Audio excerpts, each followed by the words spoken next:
He promised me forever and then walked away for her. But what he didn't know? I wasn't done. I would make her wish she'd never taken what was mine. Welcome to Revenge's Grasp. Hit subscribe if you've ever been left behind and wanted justice, because this woman's revenge will shock you to the core. I'll never forget the moment it all fell apart.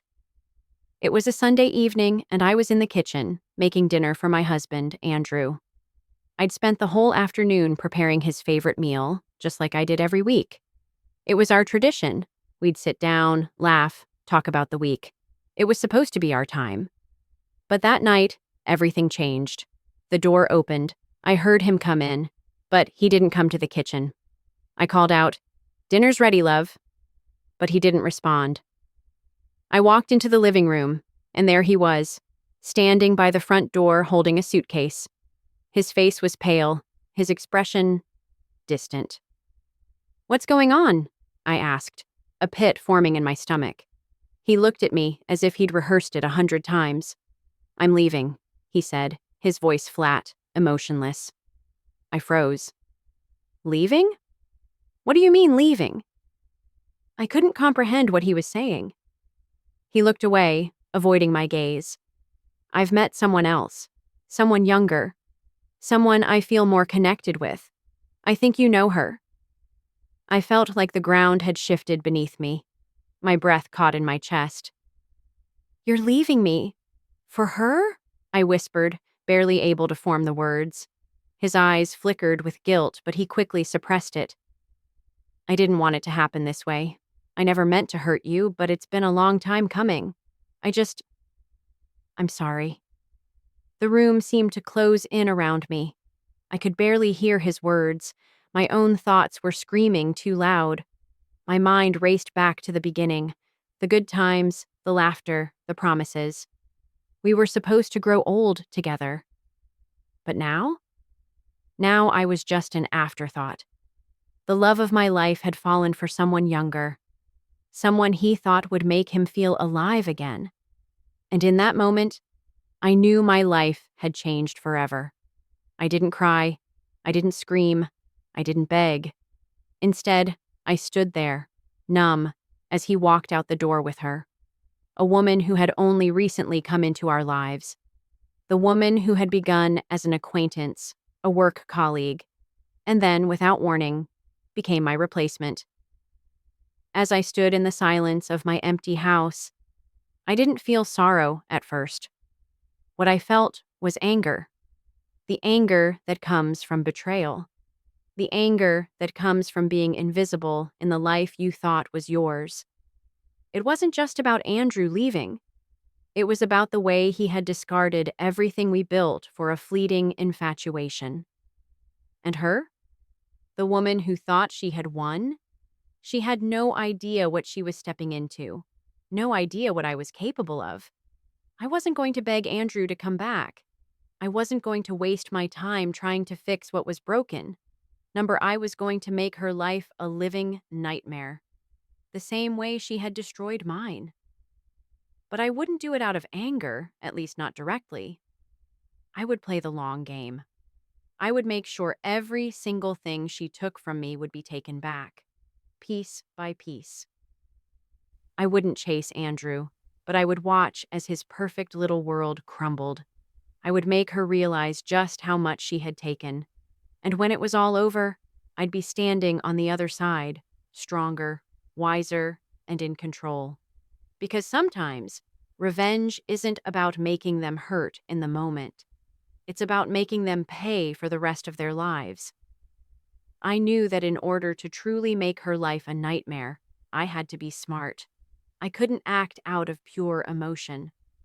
The moment I screamed, the moment I showed them how much it hurt, I'd lose the upper hand.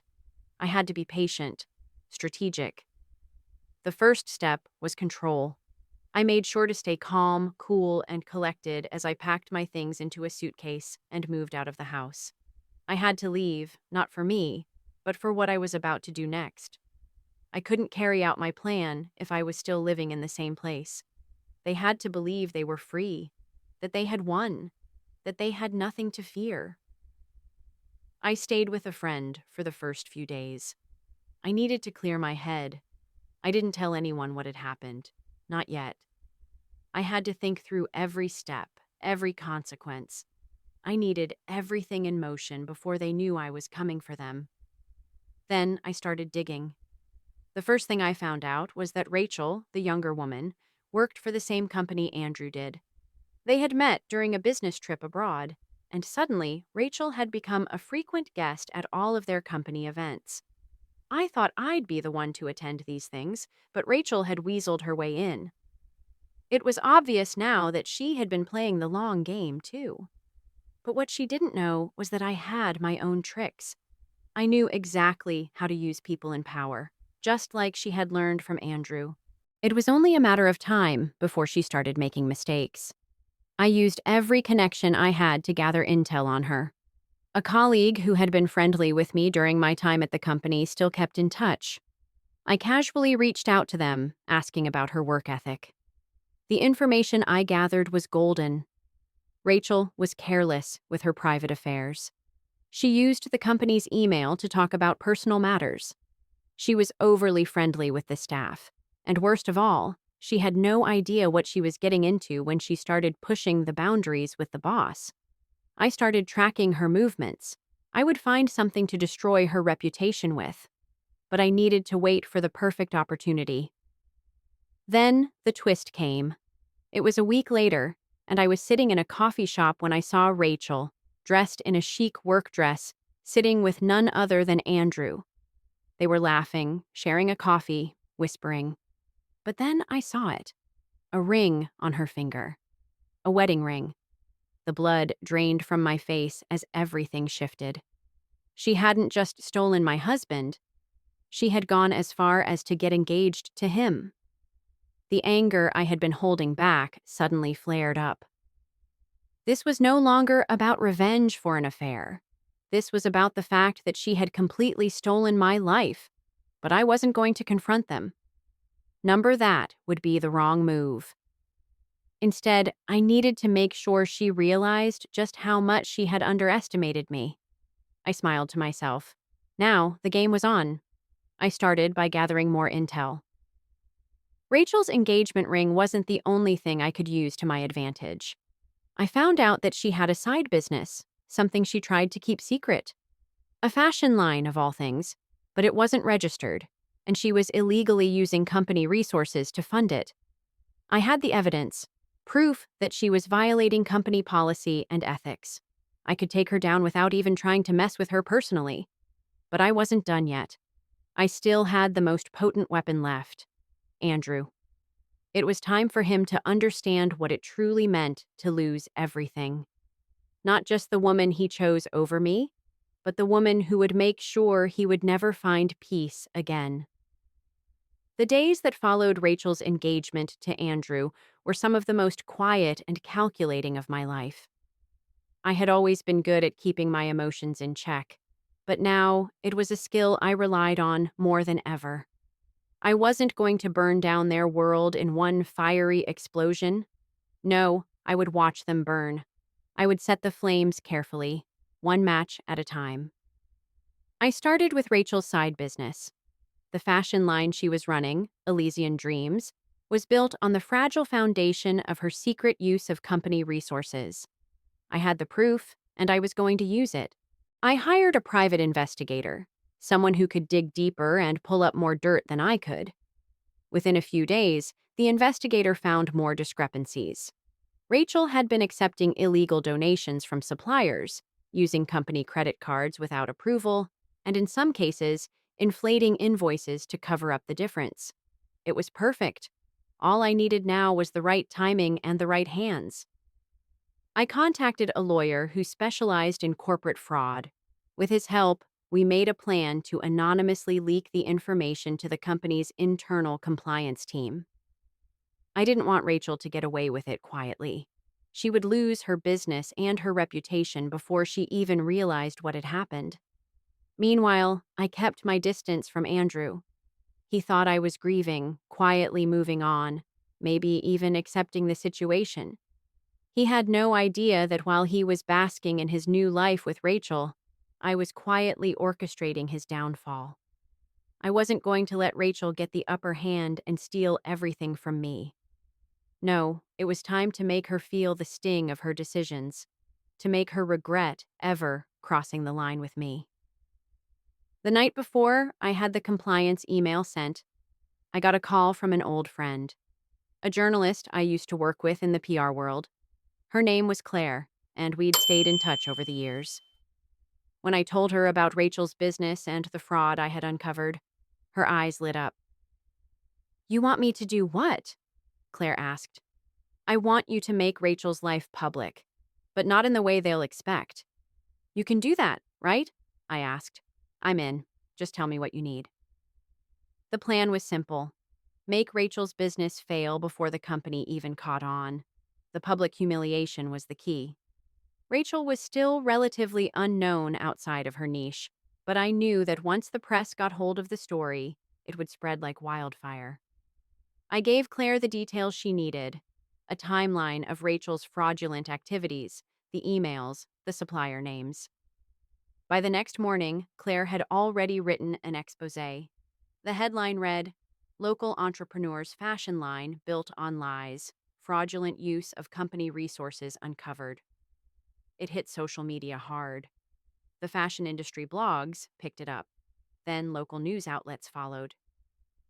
By the end of the day, Rachel's world had collapsed. The story was everywhere, and it was only a matter of time before the company's legal department stepped in. I sat back, watching it all unfold. Rachel was blindsided. She had no idea I was the one who had set the whole thing in motion. She thought she was untouchable. She had stolen my life, my husband, but now she was paying the price. But that wasn't enough. I wanted Andrew to know just how much he had lost, too. I needed him to see the consequences of leaving me for her. I wasn't going to let him walk away unscathed. I called him that evening when the news was everywhere. "Have you seen the news?" I asked, my voice calm, controlled. "Yeah, I have," he replied, his tone cold. "I'm sorry, Naomi, but you don't understand. I don't understand?" I interrupted. "I understand perfectly. Rachel was everything you wanted. She took your attention, your heart, your time. But she couldn't keep it. She's just like you. Selfish. And now, she's paying for it." There was silence on the other end of the line. "You're playing a dangerous game?" he finally said, his voice shaking slightly. "Not dangerous," I replied. "Just fair." The moment I hung up the phone, I felt an unsettling calm. Andrew's voice still echoed in my mind, desperate, regretful, yet weak. He was finally starting to realize the magnitude of what he had lost. But it wasn't over yet. I wasn't done with him. And I wasn't done with Rachel, either. As I sat in the silence of my apartment, I allowed myself a moment to breathe. The plan had been moving like clockwork. Rachel's business was crumbling, her reputation being shredded in the media. I'd seen it all unfold, and I felt a strange sense of satisfaction. She was getting what she deserved. But as I thought more about it, I realized that it wasn't enough for me. She was just the catalyst. The real target, the one I wanted to hurt the most, was Andrew. I needed him to understand that his choices would never let him walk away without consequences. That his departure from our life, from me, wasn't going to be forgiven. Not now, not ever. The next day, I called Andrew again. This time, I wasn't going to play the "we're still family" card. This time, I was going to hit him where it would truly matter. His pride. "I saw the article," I began, my voice cool, controlled. "You must feel pretty stupid now, huh?" He was silent for a moment. I could almost hear him struggling to find the right words. "Naomi, this isn't easy for me either. For me." "I'm sure it isn't," I said, a hint of sarcasm creeping into my tone. "But you should have thought about that before you threw our life away for a younger woman who couldn't even keep her business afloat." Another pause. And then he said it. The words I had been waiting to hear. I've made a huge mistake, he admitted, his voice thick with regret. I didn't realize how much I was hurting you until now. I should never have left. I let his words hang in the air for a few seconds. Do you know what the worst part is, Andrew? I asked softly. What? You don't even know how to fix this. You can't. I already moved on, but you're stuck in your own mess.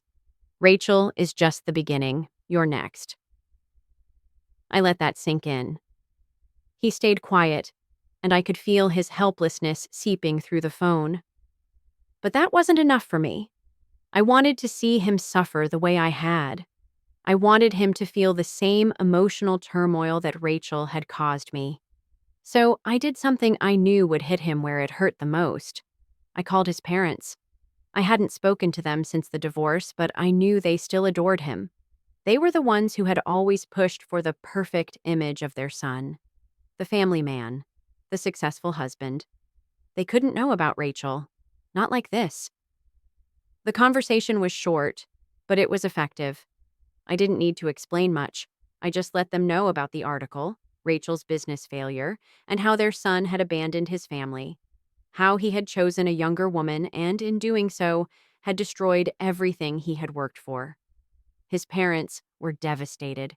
His mother called him almost immediately after I spoke with them. That night, I received a text from Andrew. I just spoke with Mom and Dad. They're furious.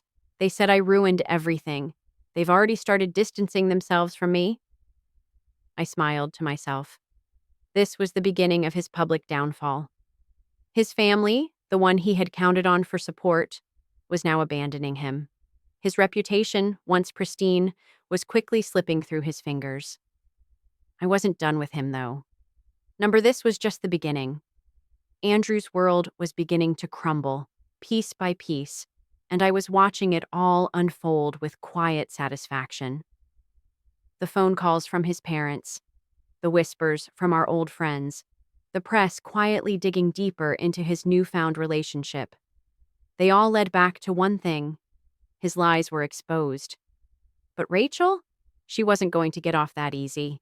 It wasn't enough for her business to fail or for her reputation to be marred by scandal. I needed her to feel what it was like to lose everything, just like I did. She thought she was untouchable, that she had won, that Andrew's attention was enough to secure her future. She had no idea what was coming. The next phase of my plan wasn't going to be a public spectacle. It was going to be something far more subtle, something she wouldn't even realize until it was too late. I began reaching out to every connection I had, people who still owed me favors, people who I knew could sabotage her. I started with the fashion world, the industry she was trying to break into. I knew the right people in both local boutiques and high-end suppliers who had worked with Rachel. I used my past contacts to start quietly pulling strings. Some stores, where Rachel had been hoping to launch her line, suddenly stopped carrying her pieces. Orders that had been placed with her suppliers were mysteriously canceled. Rachel's online presence, which had once been growing, started to wither. Fashion bloggers, who once praised her designs, began questioning her professionalism. One by one, influencers stopped promoting her products. It was a slow, deliberate burn. The more she tried to promote herself, the more her reputation slid further into chaos. Rachel didn't know where the attacks were coming from. She didn't understand that her so-called success was nothing more than a house of cards. The whispers from her network, the ones she thought were friendly and supportive, were now silent. Every attempt she made to salvage her business felt like she was digging herself deeper into a hole. And Andrew? Well, he wasn't doing much better. He'd become a shadow of the man he once was, all apologies and no action. He tried to win me back, tried to show up with flowers and promises that meant nothing. He apologized for what he had done, but it wasn't the apology I wanted. He didn't understand that he couldn't just buy his way back into my life. He had no idea how much I had moved on. One night, He showed up at my apartment, knocking on the door like a man desperate for forgiveness. When I opened it, I saw him standing there, disheveled, eyes hollow, holding a bottle of expensive wine. "I've ruined everything, Naomi," he said, his voice thick with regret. "I can't undo it, but I'm asking for a second chance. I'm sorry for everything." I looked at him, the man I had once loved so deeply. He had fallen for Rachel, and she had taken everything. But now it was my turn to be in control. "You're right," I said, my voice calm. "You can't undo it, and I'm not interested in second chances." He opened his mouth to protest, but I held up my hand. "I don't need your apologies. I need you to understand one thing. I'm done." He tried to push forward, tried to get me to feel pity, but I closed the door in his face. No more words, no more begging. This time, it was over for good. The next day, I got the call that Rachel's business was officially shutting down. The fashion line I had helped destroy was no longer viable, the debts piled high, and her investors had pulled out. Rachel was being forced to liquidate everything. It was sweet, watching someone so full of arrogance lose it all, just like that. But what felt even sweeter was knowing that she wasn't the only one who lost everything. Rachel had taken Andrew from me, but I had taken her everything, her career, her confidence, and her future. But this wasn't enough. Not yet. I needed to make sure they would both live in the wake of their decisions. Andrew's humiliation would continue, and Rachel would never feel safe in the life she had tried to build. Rachel's downfall wasn't just professional, it was personal.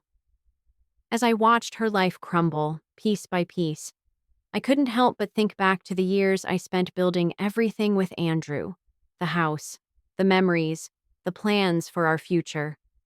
I gave everything to him, only for him to leave me for someone younger, someone who thought she could have it all. But what she didn't realize was that she wasn't just up against me. She was up against someone who could play a game far bigger than she ever imagined. By the time Rachel's business officially shut down, she was a laughingstock in the fashion industry. Former supporters turned their backs. Influencers who once adored her designs now mocked her failures.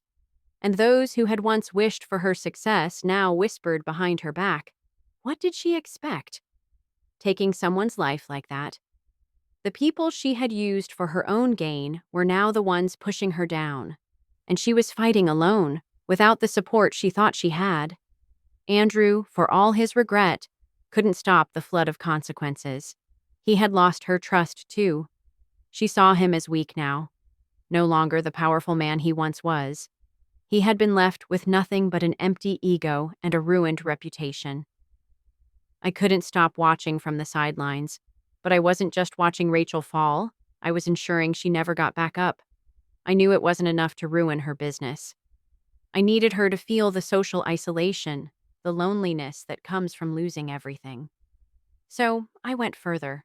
I started contacting every single person Rachel had wronged: ex-employees, former clients, people she had dismissed or belittled on her way to the top. They were just as eager to see her fall as I was. With my encouragement, they spoke out. They shared their stories. Rachel had made enemies, people who had been used, lied to, and discarded. Every call, every story shared added more fuel to the fire. The media picked it up, framing Rachel as a selfish entrepreneur who used people to climb her way to the top. There was no sympathy left for her. Rachel thought she was invincible, but now the world saw her for what she truly was: a woman who used others to get what she wanted, a woman who had no qualms about destroying a family to feel powerful. She had destroyed my marriage, taken what was mine, and I had let her think she could get away with it. Meanwhile, Andrew, for all his attempts to win me back, began to see the full weight of his actions. The phone calls started again. At first, he apologized. Then he begged. But every time he reached out, I turned colder. I made sure he knew exactly how much damage he had caused. Not just to me, but to himself. "I never asked for your apology," I said the last time he called. "You destroyed everything, Andrew. You didn't just lose me, you lost yourself." It was a hard truth, and he didn't know how to respond. I had finally realized something. He wasn't the man I had once loved. He was weak. He had thrown everything away for someone who didn't even care about him, someone who wasn't worth a second thought. As the weeks went on, Andrew's pleas became more desperate. But Rachel? She had been thrown out of her own world. She had no business, no reputation, no future. Every door that had once been open to her slammed shut. In a final blow, she lost the one connection she had left, Andrew. She thought that as long as he stayed, she could hold on to something. But Andrew had finally seen the truth. It wasn't love. It was infatuation. And infatuation fades. He showed up at my door one last time. This time, he didn't bring flowers or wine. He brought guilt, and it was written all over his face. "Naomi, I don't know how to fix this. I know I've lost everything, but I need you to know I'm sorry." I looked at him for a long moment, searching his eyes for any remnants of the man I had once married. But all I saw was a shadow of that man. A man who couldn't fight for what mattered. A man who had betrayed the one person who had always been there for him. "You can't fix this," I said quietly, finally breaking the silence. "It's done." It had been months since everything started unraveling. Rachel's business was dead. Andrew was nothing but a shadow of the man he used to be, and the press had moved on to the next scandal. But for me, it felt like I had been fighting a battle that wasn't really mine to fight anymore. The more I won, the less I felt fulfilled. The apartment was quiet, the stillness almost suffocating. Ava was at school, and I was left alone with my thoughts that had been swirling for weeks. The victories, the triumphs over Rachel and Andrew, had lost their luster. I had gone after them with such fury, with such precision, that I almost didn't recognize myself anymore. I sat at the kitchen table, my hands curled around a warm cup of coffee, staring out the window. The soft hum of the city outside was comforting, but it couldn't drown out the noise in my head. I had taken everything from them, their reputation, their pride, their future. But in doing so, I had taken something from myself, too. For the first time in months, I wondered if it was all worth it. Was it worth losing myself in the process of making them pay? Was it worth destroying everything just to prove a point? The phone rang, breaking my reverie. I glanced at the caller ID. It was Andrew. I hadn't spoken to him in weeks. After that last conversation, I told him never to contact me again. I had meant it. But seeing his name now on the screen, I couldn't ignore it. I picked up the phone. "Naomi." His voice was hoarse, almost hesitant. I need to talk to you." I closed my eyes, taking a slow breath. "What do you want, Andrew?" "I'm not asking for forgiveness," he said quickly. "But I need you to know that everything I did, I regret it. I'm not the same man I was." I sat back in my chair, running a hand through my hair. "You're right. You're not the same man. You're a man who threw away everything for someone who never cared about you. For someone who used you, just like you used me." There was silence on the other end of the line, and I could feel the weight of his guilt pressing through the phone. "I know," he whispered. "But it wasn't just about Rachel. It was about me too. I've been running from the truth for so long, I didn't even recognize what I had until it was too late." I swallowed hard. Part of me wanted to lash out, to remind him of everything he had done. But another part of me felt something different, something I hadn't expected to feel. Empathy.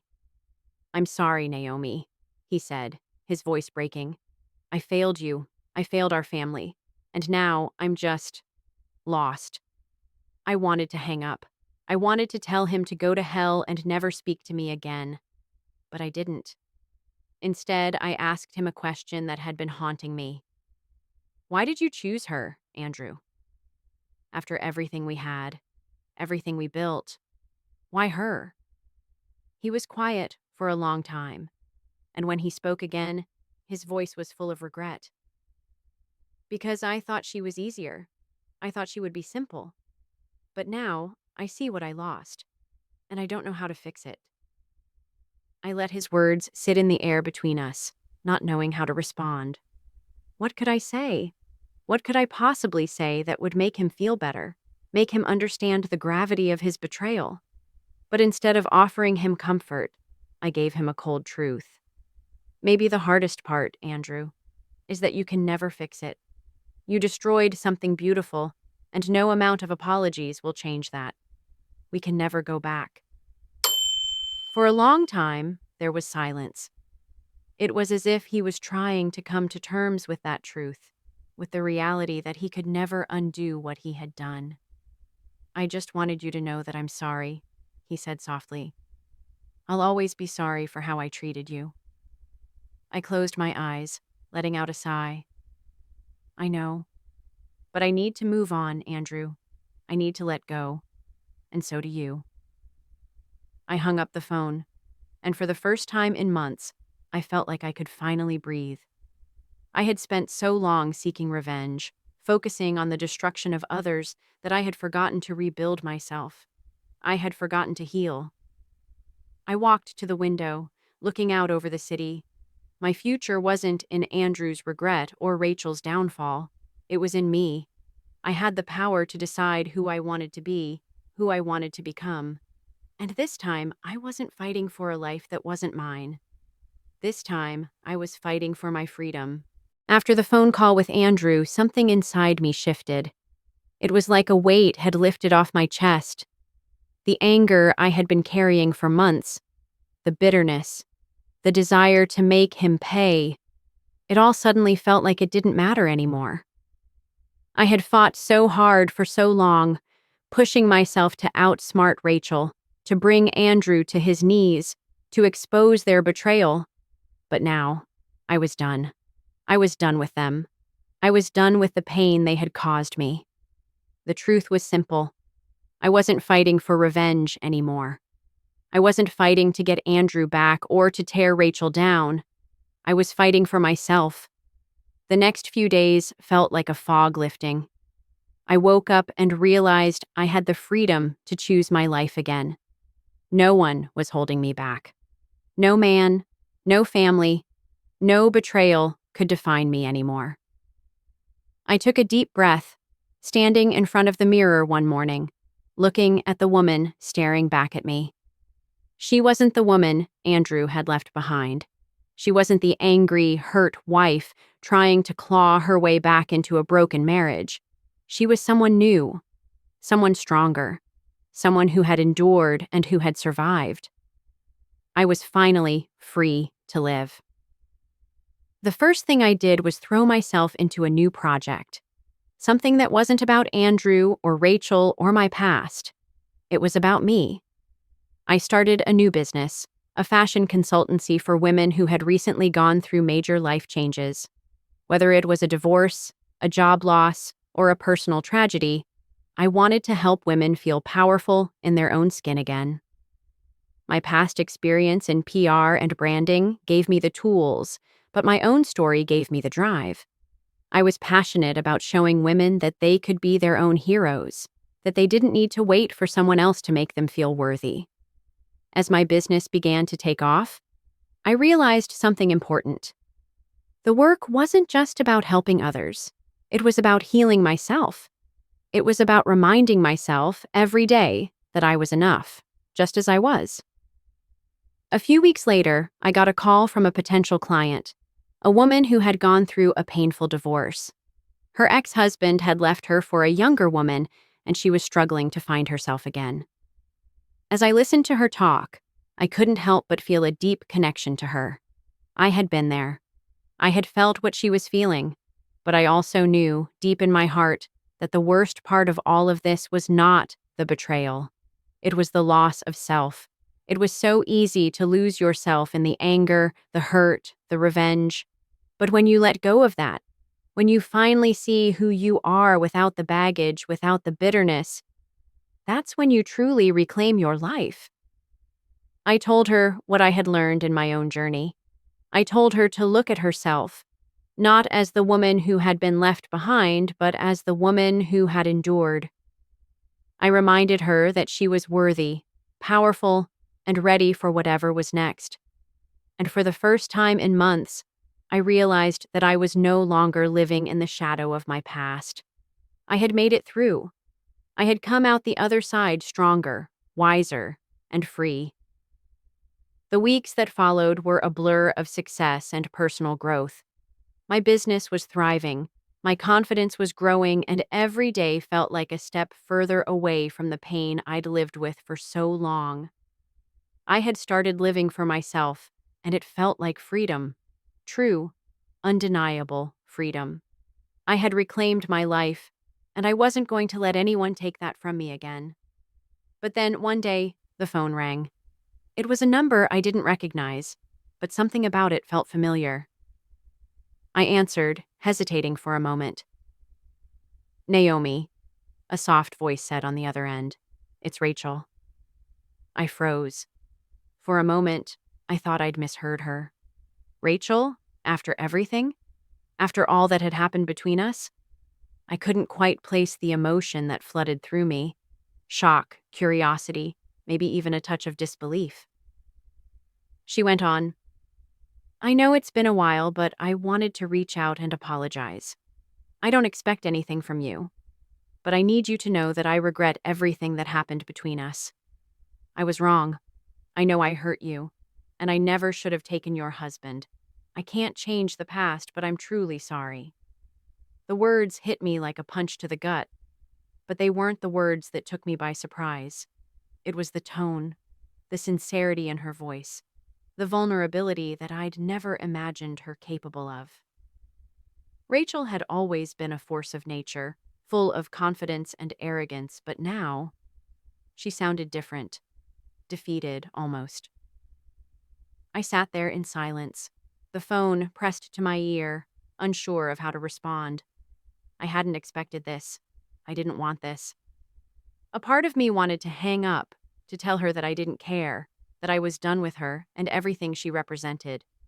Another part of me wanted to hear more, to hear what she had to say, to understand why she felt the need to apologize now. I wasn't angry anymore. The rage that had driven me for so long had faded, replaced by a sense of calm and distance. But that didn't mean I was ready to forgive her. "I don't know what you expect me to say," I finally replied, my voice steady. "I've spent months working through everything, and I've learned to let go of the anger. But Rachel, forgiveness isn't something you can just ask for and expect. It's not something I can give you just because you're sorry." There was a pause on the other end of the line. I could hear her breathing, the weight of her regret hanging in the air. "I know," she said quietly. "I didn't expect you to forgive me. I don't even know if I deserve forgiveness. I just needed to say it. Needed to admit that I was wrong and that I've hurt you. I can't live with that." I closed my eyes and leaned back against the chair. I had spent so much time focusing on making her life miserable, on taking revenge for what she had done to me. But now, hearing her words, I felt something different. Pity? Sympathy? I wasn't sure. But I wasn't going to let her off the hook that easily. She had torn apart my world, and I couldn't just forget that. "I appreciate that you're sorry," I said finally. "But it doesn't change what happened. I'm not asking for your apology, Rachel. I'm asking you to understand that what you did has consequences. Not just for me, but for everyone involved." She was silent for a long time. I could hear the faint sound of traffic in the background, the world moving on while we sat in this uncomfortable space. "I get it," she whispered. "I'll never ask for your forgiveness. I just needed to say it. I hope one day you find peace." I paused, then replied, I already have. And with that, I hung up. The moment the phone call ended, I sat in silence, my thoughts swirling like a storm inside my mind. Rachel's apology was unexpected, but it didn't change the fact that I had already moved on. The anger, the resentment, they didn't have a hold on me anymore. They had once driven me to unimaginable lengths, but now I was free of it. I didn't need Rachel's apology. I didn't need Andrew's regret. What I needed was to take control of my own future, to stop living in the shadow of the life I used to have. I had already spent too much of my life in that place of hurt, of longing, of waiting for someone else to make it right. But no more. It was time to reclaim everything: my peace, my future, my happiness. I walked to the window and looked out at the city below. The sun was setting, casting a soft golden light over the buildings. The world was vast, full of possibility, and for the first time in a long time, I saw it clearly. I wasn't the woman I used to be. I wasn't the woman Andrew had left behind. I wasn't the woman who had begged for his love, who had done everything to keep our family together. That woman was gone. What was left now was a woman who had fought for herself, a woman who had realized her worth, a woman who had learned to trust her own strength. I took a deep breath and made a decision. I would no longer be defined by my past, by the betrayal, by the pain. I was going to create a life for myself that was bigger than the one I had left behind. It was time to leave the past where it belonged, in the past. The first step was to embrace the life I had built for myself. My business was thriving. I had surrounded myself with people who cared about me, who supported me, and who wanted to see me succeed. I wasn't just surviving anymore. I was living. I wasn't going to let the shadow of Andrew and Rachel hang over me. I was going to keep moving forward, creating the life I deserved. But there was still one thing that lingered in my mind: the idea of closure. I had faced Andrew's regrets, Rachel's apology, but there was one last thing I had to do. I needed to let go, truly let go, and move on from the lingering anger that still held a small place in my heart. I booked a flight back to the city where Andrew and I had first met. It wasn't a decision I took lightly. I knew that it would bring back memories. But I also knew that I needed to face the places where I had once been happiest and where I had once been so deeply hurt. I was going back to say goodbye. To the past. To the version of myself that had been hurt. And to the illusions I had built about love. When I arrived in the city, I walked through the streets with a sense of calm. The places that once held so much significance to me. The cafe where Andrew and I had our first date. The park where we used to walk hand in hand. They no longer felt like chains. They were just places, memories, not the foundations of my future. I sat down at a bench near the park, feeling the cool breeze on my face, and I let go. I let go of the anger, the betrayal, the hurt. I let go of the belief that I was somehow incomplete without Andrew. And I realized something. I was whole. I always had been. The final step in my healing was forgiving myself. For too long, I had blamed myself for what had happened. I had questioned my worth, my choices, my strength. But I knew now that I had done nothing wrong. I had loved with everything I had, and when that love was betrayed, I fought.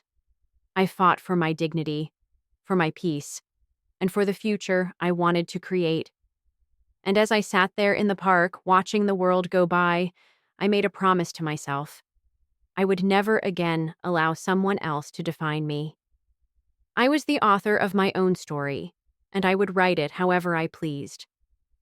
I got up from the bench, took a deep breath, and walked away from the past. As I walked away from the park, a new sense of clarity washed over me. I had spent so much of my life trying to control the uncontrollable, trying to fix what couldn't be fixed, holding on to something that was never meant to stay. Now I understood. The past had no hold over me anymore. I wasn't the woman I had been just months ago. I wasn't the one who cried over a man who had left me for someone younger, or the woman who plotted revenge to make him feel the pain I had endured. I had moved beyond that. I had stepped into something new. My journey wasn't about bringing them down anymore. It was about lifting myself up, about embracing the future and making a life that I was proud of, independent of the people who had hurt me. I had built a business from the ground up, one that was now flourishing. It wasn't just about fashion or consultancy. It was about women finding their strength, their confidence, and realizing their worth, no matter what the world had thrown at them. I had also found peace in knowing that I wasn't defined by my past. The scars were there, yes, but they were no longer the focus of my life. I had stopped seeing myself as a victim. I had stopped seeing my life as something that was stolen from me. Now I saw myself as a survivor, a woman who had gone through the worst and had emerged stronger, more self-assured, and determined to live life on her own terms. As I looked at my phone later that evening, I noticed a message from an old friend, one of the few who had stuck by me through everything. "Naomi," the text began, "I've been watching your journey. I see the woman you've become, and I'm so proud of you. You're an inspiration." I smiled to myself. The words didn't make me feel validated. They made me feel grateful. Grateful for the strength I had discovered within myself. Grateful that I had learned how to heal and rise above. The door to my past had closed, but the door to my future had opened wide. I was no longer waiting for someone to come and save me. I was saving myself. And as I looked ahead, I knew there was so much more to come. I had a future to build, and it wasn't going to be based on the decisions of others. It would be based on me. The truth is, we all have the power to redefine our lives, to step out of the shadows of our pasts and into a future where we take control. If you're ready to let go of the pain, to stop letting someone else dictate your worth, then it's time to take the first step. Don't wait for permission to live your best life. You have everything inside you to create the future you deserve. If this story resonated with you, share it with someone who needs to hear it. And remember, you are the author of your own story.